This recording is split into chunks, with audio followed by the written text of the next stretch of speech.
maging tulad ni Efren Bataries.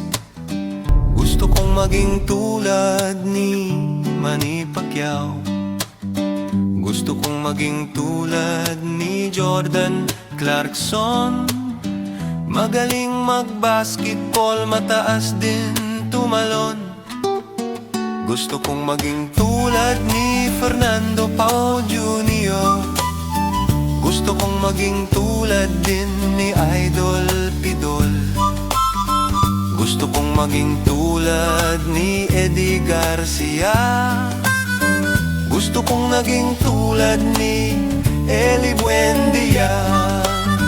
Gusto kong maging tulad ni Francis Magalona. Gusto kong maging tulad ni Eli Soriano. Gusto kong maging tulad ni Paeng Nepomuceno. Gusto kong maging tulad ni Carlos Yulo. Gusto kong maging tulad ni Dr. Jose Rizal. Gusto kong maging tulad ni Andres Bonifacio. Gusto kong maging tulad ni Lapu-Lapu. Gusto kong maging tulad ni Julian Felipe.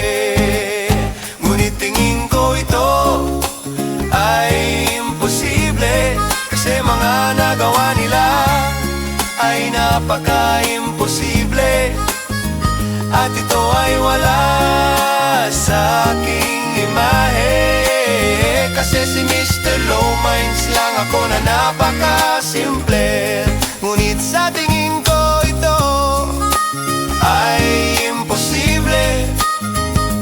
Nasa buhay ko ay posibleng mangyari, pagkat ako'y isang simpleng tao lamang. Ako pala ay si Mr. Low Minds lang.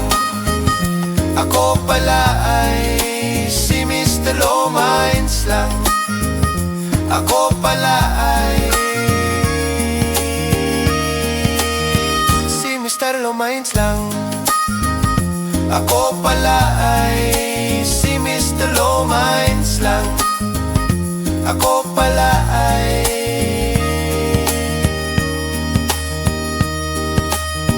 si Mr. Low Minds lang.